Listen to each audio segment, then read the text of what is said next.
This is Pet Life Radio. Let's talk pets.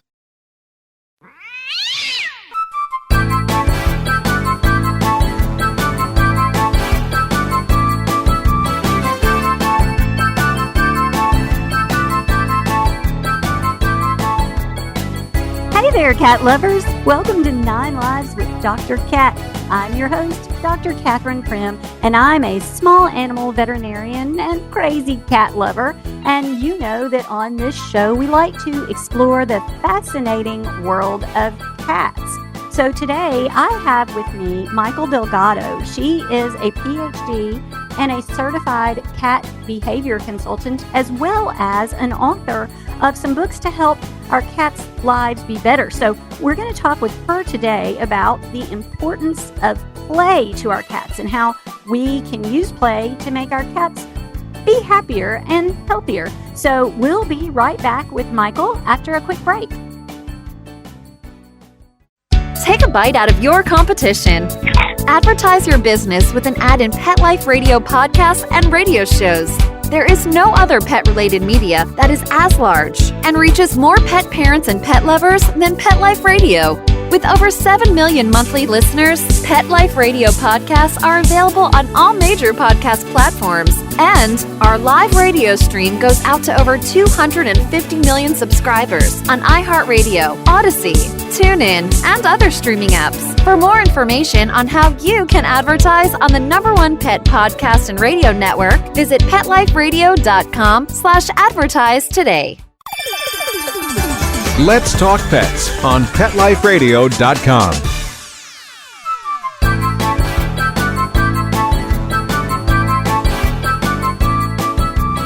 Welcome back to 9 Lives with Dr. Cat on Pet Life Radio. As I said, we have Mikel Delgado today. Hi. Hi, Dr. Cat. So I am so happy to have you because obviously cats are close to my heart, and your mission seems to be helping cats be happy and healthy. And I think that we have a lot to talk about. Yes, I think we have a shared mission. Yes, absolutely. So tell us a little bit about you. Sure. Yeah. As you mentioned, I'm a cat behavior consultant. I've been working professionally with cats for over 23 years now, so it's been a while. I got started in the sheltering world. So I worked at the San Francisco SPCA in their cat behavior program for about 8 years. And that was really where I got kind of immersed into the world of cats, cat behavior. I'd always loved cats, but I didn't really have like a plan when I was young to be a veterinarian or anything like that. It wasn't until later that I kind of ended up at the shelter, got into that world, and recognized how important behavior was because, you know, a lot of cats end up in shelters because of their behavior or failure to bond with their owner or vice versa. And I just became very aware of how much cats could impact their owner's life and vice versa, like how much cats depend on humans to provide them with a good quality of life. From that, I decided to do private consulting where I'd go into people's homes, I meet with them on the phone or remotely, and help them solve a specific problem that they're coming to me with, whether it's urinating outside the litter box or not getting along with another cat in the home, keeping the owner up at night, etc. So really, you know, the last 2 decades of my life have been dedicated to helping cats by helping their humans understand them better and hopefully have everybody live harmoniously and have a great long life together. So you're a passionate cat advocate. We have lots of cat advocates on here. And I think I'm understanding from you that it is as much about training the humans as the cats, or maybe more. What do you think? I think it's more, actually. I mean, you know, if we look at the reasons that cats have behavior problems in the first place, a lot of their behaviors are perfectly functional. It's just that the environment is dysfunctional. They don't have a clean litter box. They don't have enough litter boxes. They don't have anything appropriate to scratch. They don't have anything to do all day. They've got, you know, maybe too many cats and not enough resources. So much of what I do is really just educating and training the human and helping them have a better understanding and hopefully more empathy for their cat situation, recognizing that we take a lot of choice away from our pets. And I'm not saying that we should just let our cats roam freely. I don't advocate that in any way. I'm definitely a proponent of indoor-only houses for our kitties. But we have to, at the same time, recognize the responsibility that comes with keeping cats indoors and restricting their choices, restricting where they can sleep, restricting what they can do, restricting what activities they can engage in, especially when we're thinking about, what are known as species specific or species typical behaviors. These are behaviors that are very natural to animals. And for cats, that would include things like scratching and hunting.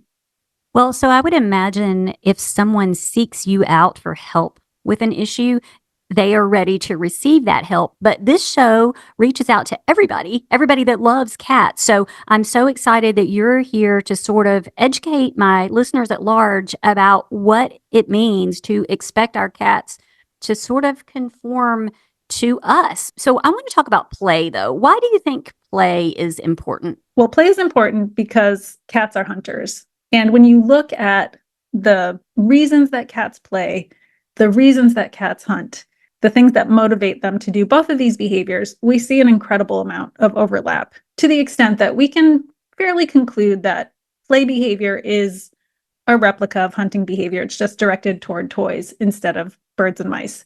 Most of us don't want our cats to kill small animals in our homes, out of the home. We don't like to think about that aspect of our cat's behavior. We like to think of our cat as maybe a low maintenance, lazy lump on the couch. You see lots of stereotypes about cats being lazy and not active. And I think we're missing the opportunity to let our cats be cats if we do not tap into that hunting instinct and give them an outlet for it. And so that's one of the reasons that I think play is so important. The other reason that I think play is so important is, client after client, I see their cats having behavior problems. I also see the cat is extremely understimulated. The cat has a boring environment. They don't have much to climb. They don't have much to do. They're not experiencing a lot of mental challenges. And one of the things that clients always say when I ask them, tell me about how you play with your cat. Oh, he doesn't really play. Or they'll say, yeah, there's toys all over the floor, but he ignores them. Over and over again, I would hear this from clients. He doesn't play. She doesn't like to play. And she's not really into play. Oh, she gets bored really quickly.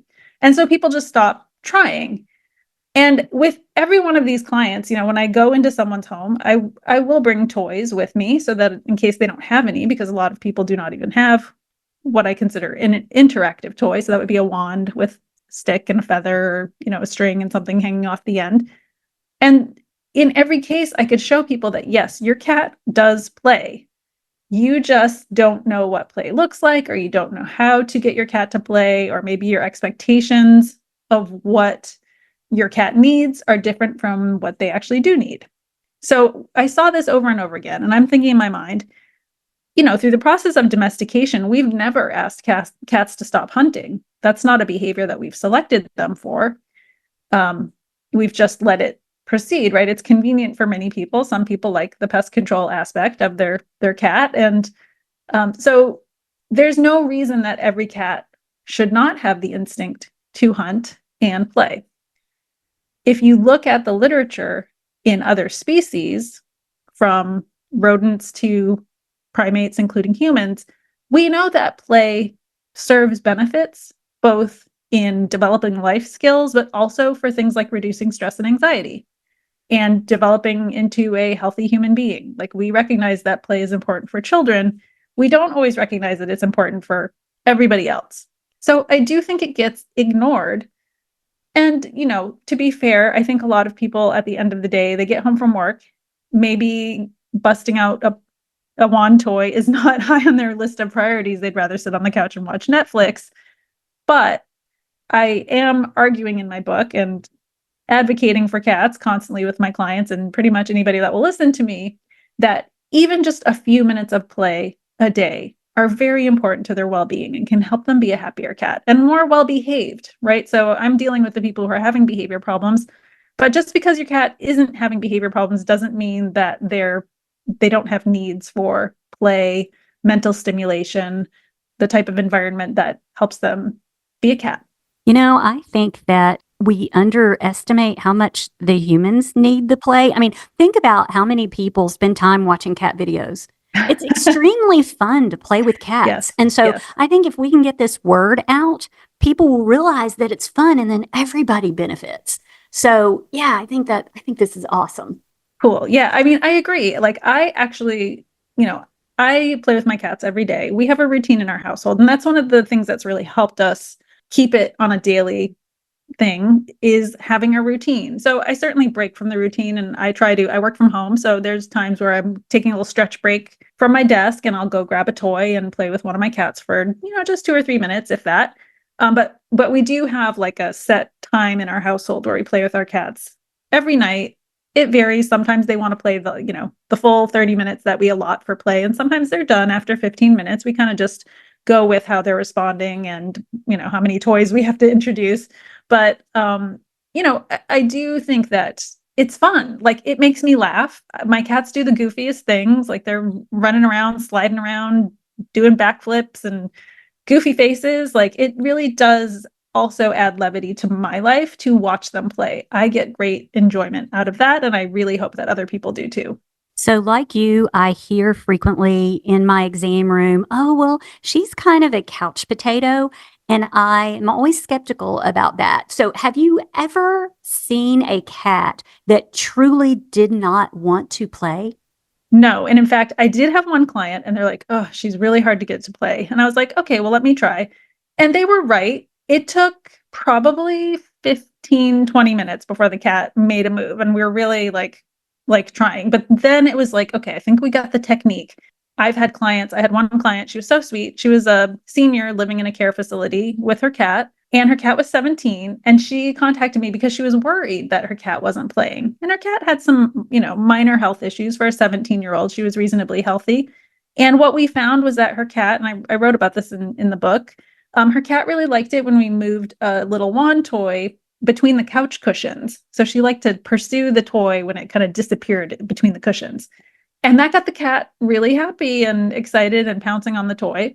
Was she doing backflips? No, she wasn't playing like a kitten or a juvenile cat. She was playing like an older cat, like a senior cat. And so when we're thinking about the cat we're playing with, we have to consider like their age, their energy level, and what type of play they like. And I think in people's minds, they just think the cat should be like racing around the house in kind of zoomies mode.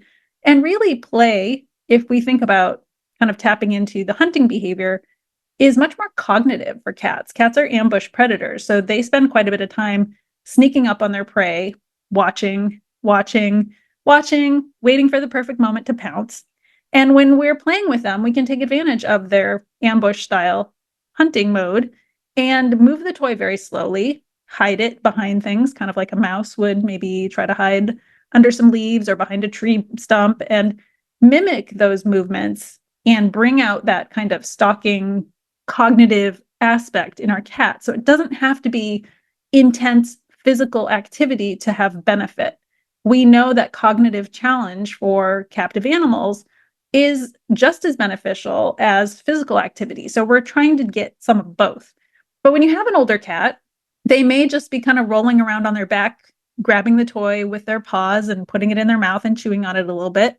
And that's play. They might be watching and waiting. And then when they do pounce, maybe it's just pawing at the toy. So really, I think people need to understand, like, sometimes they think their cat's not engaged because the cat isn't running around moving, but their cat is actually watching the toy very carefully and waiting for the perfect moment to pounce. And they're not recognizing that as play. So what I hope is that people will kind of see there's a wide range of play behavior in cats, and it's going to depend on the individual cat to an extent.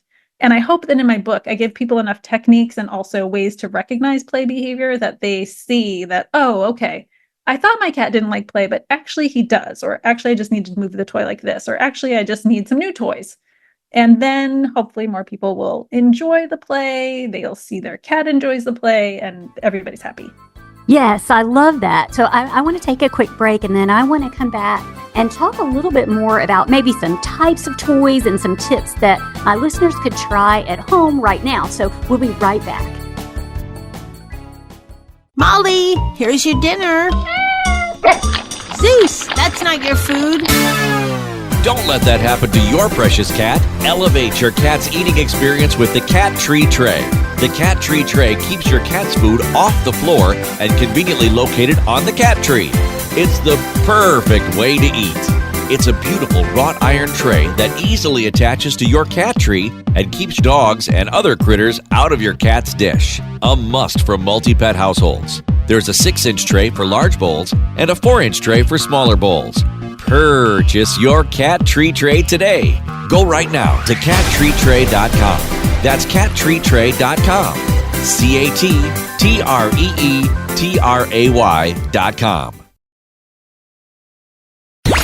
Let's talk pets Let's talk pets on Pet Life Radio. Pet Life Radio. PetLifeRadio.com. Welcome back to 9 Lives with Dr. Cat on Pet Life Radio. Mikel Delgado and I are discussing the importance of play for our cats.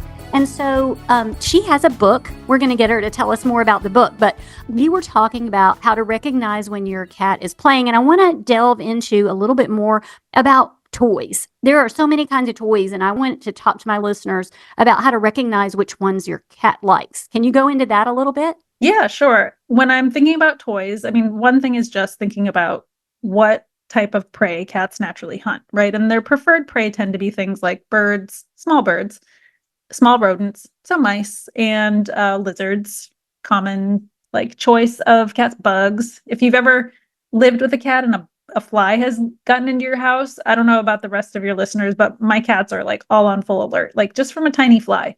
So we can mimic prey with the right types of toys. And honestly, I think a lot of toys are really marketed more towards humans than cats. So they're, very like maybe overly fancy, or maybe they're cheap. And that's what they think people don't want to spend a lot of money on a toy, which is, can be fine. But I like to kind of have a variety of toys and experiment and see what my cat likes because well, one, cats do get bored of the same toy over and over again. That's been documented in research by Dr. John Bradshaw. And so we know that you can't just have one toy and expect that your cat will likely enjoy playing with only that toy for their entire life. Certainly there are cats that are very devoted to one type of prey or one type of toy, but most cats are going to need some variety. And even within a play session, you might go through sometimes we go through 5 or 6 toys in a 20-30 minute play session because cats do get bored and they need something different. So, we'll start with think like prey. And then, I certainly have some favorites, but it really depends on the cat. I really love the bird. It's a wand toy. It's got a stick with a long string and some really stiff feathers on the end that spin around and kind of make a whirring sound like birds flapping their wings. So that's a great one. But I really think that sometimes it's more how you move the toy than the toy itself. So when I'm, recommending specific toys to people, I say, get a few different ones, see what your cat likes, try to get toys that are relatively well made so you don't have to replace them immediately. And also get ones that have exchangeable lures. So the lure is the part on the end of the toy. So there's usually like a little hook and you can have feathers on the end, or maybe a little mouse on the end, or maybe a little bug on the end. So to me, that's once you have a good wand with a good string or wire, then it's really all about what's on the end.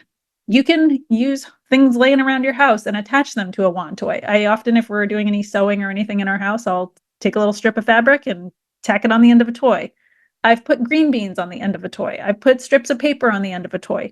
These are all things around your house that you can transform into a cat toy very easily, a temporary cat toy, or if your cat really likes it, a long-term cat toy. But I just encourage people to think creatively, always making sure that safety is being followed. We don't want any obstructions in the intestines or anything. So you want to make sure they're not things that your cat can choke on or get stuck in them or eat that are too small for them to be safely playing with.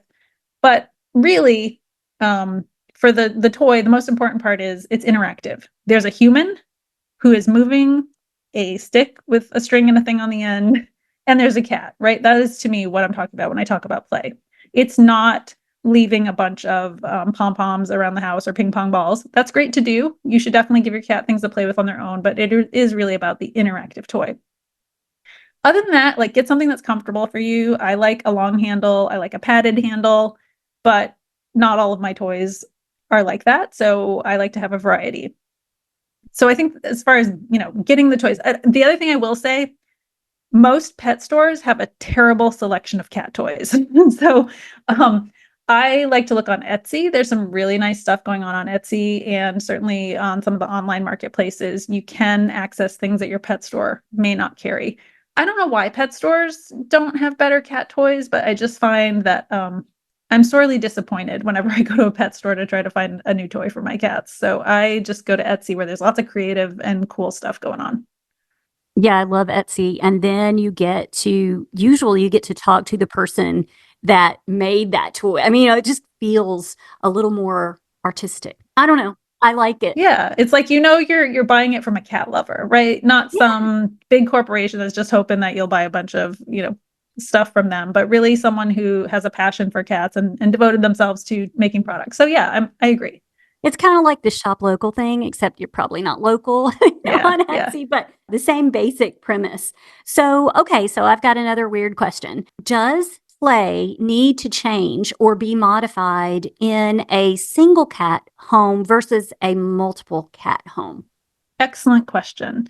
Yes, I would say in most cases, yes, because with a multi-cat home, there is going to be some competition over the toys, or there could even be some intimidation. And one thing that I would hear from a lot of my clients who have multiple cats is, oh, Fluffy loves to play, but Felix just likes to watch Fluffy play.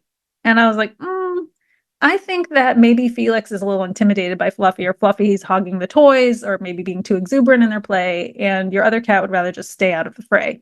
So I do recommend separating cats, or having one person per cat, having cats in separate areas while you're playing with them, so that everybody does have the opportunity to play. And keeping in mind too, that sometimes, your cats have a natural rhythm that may not fit into when the other cats want to play. So maybe you have to play more with one cat in the morning because that's kind of when they're naturally active, whereas another cat is more frisky in the evening. So there is some kind of personalization needed, and separation, and just monitoring, making sure they're not colliding into each other and causing fights or anything like that. So we want the multi-cat household to be harmonious. And of course, they might have different preferences when it comes to toys. So you could have a toy in each hand, and if you're coordinated, you could play with two cats at the same time, but often it's easier to play with them separately. So I think it's important, though, for my listeners to realize this is not a chore. This is going to be something that's really fun. But there may be days when you have to, you kind of have to prioritize it, or, because that's life, right? Yes. Yeah. And I think, certainly I know we're all busy, and the last thing that anybody wants is more like obligations. However, I do, I really hope that people enjoy the process and that it's rewarding for them. I do think there's a benefit to doing things on a routine, because you can make a commitment to doing it. But I also feel like anytime you play with your cat is better than not playing with them. So I don't want people to think if like one night they're too tired, they should just give up, right? You just get back on the horse and play again the next day. So, that said, we do have obligations to our companion animals. We adopted them. They didn't just show up in our house and decide they want to live with us. I know that does happen occasionally, but we kind of got into an agreement like, yes, I am your caretaker. I am going to provide you with food and medical care and water and shelter. And to me, the aspect of the environment and the mental stimulation and the enjoyable things for them to do is really just as important as providing them with a healthy diet and a vet check once a year at least. And to me, that's the part that gets neglected the most frequently, is just it's treated as extraneous. It's treated as like beyond the basics. And to me, the healthy environment, the environment that allows cats to express natural behaviors, again, like scratching, hunting, climbing, hiding, are just as important as the food and water. And hopefully people feel like pleasure and proud, they're proud of the fact that they take great care of their cats and make them happy. But I get it. I know that people are overworked, feel overwhelmed at times and tired. And maybe that's the day that you sit on the couch and throw some mice across the room, or you set up a food puzzle for your cat, or you put on a robo toy, put on a video, a cat video on your TV with birds and squirrels for them to watch. There's definitely other ways to entertain our cats and keep them happy and mentally stimulated. But at the end of the day, really, 3 minutes a day of play is hopefully not too much to ask for your cat. I agree. And I think you'll be glad that you did for your own mental health. Okay. So, one more question. Can you have too much play? That's an interesting question. I do occasionally have clients that say, oh, he gets so wound up from the play that I feel like we shouldn't play with him at all. And to me, I see the energy that cats have as not something you should squash. Like you should give them an outlet for it. And there are some cats that are really intense. They need a ton of activity. They need a ton of mental stimulation. These are cats that usually do well with like being on a harness and going outside and having a running wheel and doing training in addition to the play. So sometimes we have to think about certainly if we're ending play before the cat's tired or the cat seems wound up, it's like we can slow down the play at the end, give them a snack or meal after the play to help them kind of go into that natural cycle of hunting, killing, eating, and grooming and sleeping. And if your cat has like hip problems or a heart condition, you should always check with your veterinarian about like how intensely you can play with your cat. But I do think that we can't just, I don't think that it makes cats misbehave to play with them. If anything, it can get them like maybe in a mode where it's like, oh, I need more stimulation. But I don't think it's a cause of problems. I think it's just a symptom of a bigger issue, which is usually like a cat who just needs more than your average cat. And I've definitely had some clients that have kind of a cat plus. Sometimes they're a hybrid, but sometimes they're just a very young, smart, active cat that will get into trouble if they don't have enough to keep them busy. So I can't think of a time where I've recommended less play for people. I've just often recommended changing when they play or how they wrap up the play session or what they do in addition to play. Keeping in mind that, cognitive challenges like food puzzles or problem-solving opportunities like training are going to be fatiguing or tiring in different ways, right? Just like when we're at work and maybe we're not moving around a lot, but we're thinking about a problem all day, you still feel physically tired at the end of that day. So we should be providing both the cognitive and the physical activity for our cats. Excellent. Okay, so tell us about your book specifically. Yeah, so I wrote this book because I just found myself having, again, same conversation over and over again with clients and trying to get people motivated to play. I had recently written a scientific review of the play literature related to cats. So myself and a colleague and friend, Julie Hecht, wrote a paper that we published in Applied Animal Behavior Science in 2019. Shortly after that, I had given a talk on play behavior, and my friend Lily Chin, who's an amazing artist, had taken a bunch of notes during my talk and did these really cute sketches, and she sent it to me, and I was like, oh, can we do a handout? And so we did this handout. It was very popular. It's been translated into, I think, 13 languages now, and it's available for free on my website, whatyourcatwants.com. So all this kind of play stuff that's been stewing in my brain for several years, it all kind of came to a head, and I was like, ooh, I think that this could be a cool book. And I was also, all the literature was kind of fresh in my mind. I already had a book agent, and I just hadn't come up with the perfect book idea for me. And she was very patient in waiting for me to come up with an idea. And when I reached out to her, she's like, I love this idea. And then we go through the whole, you pitch your book, you have to write a big proposal, you have to write a couple chapters and send it to all of the book companies. And that was it. So I signed, the book deal.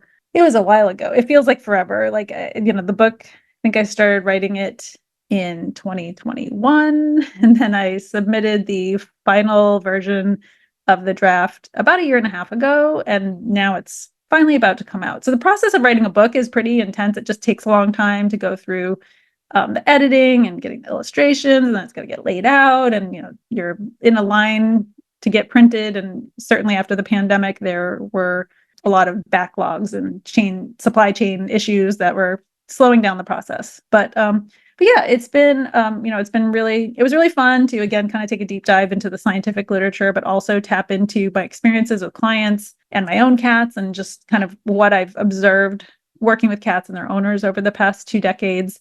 And to me, play is joyous. I wanted this book to be fun. I want it to be scientific, but fun to read and accessible, and really a celebration of cats, and hopefully really helping people just feel comfortable experimenting with their cats and having fun with their cats, and maybe seeing their cat in a new light where they can really appreciate that hunting behavior is a part of their cat's behavior, even if they've never hunted anything in their life. And again, just the excitement and joy that your cats experience when they're playing, to me is, I hope people take that away from the book. It's kind of contagious to watch a cat be happy. So yes, okay. The book is called Play with Your Cat. And to review what she said about the handout, correct me if I'm wrong, whatyourcatwants.com, right? Yes. Excellent. Well, so this has really been great. I probably could have kept talking about this, but we probably need to wrap it up. Thank you so much for joining us today. Thank you for having me. It was great to talk to you. And of course, thank you to my amazing producer, Mark Winter, and my loyal listeners, which you just make it worthwhile. I just feel so good about educating everyone on how to have happy and healthy cats. So everybody go out and have a perfect day. Let's Talk Pets, every week on demand, only on PetLifeRadio.com.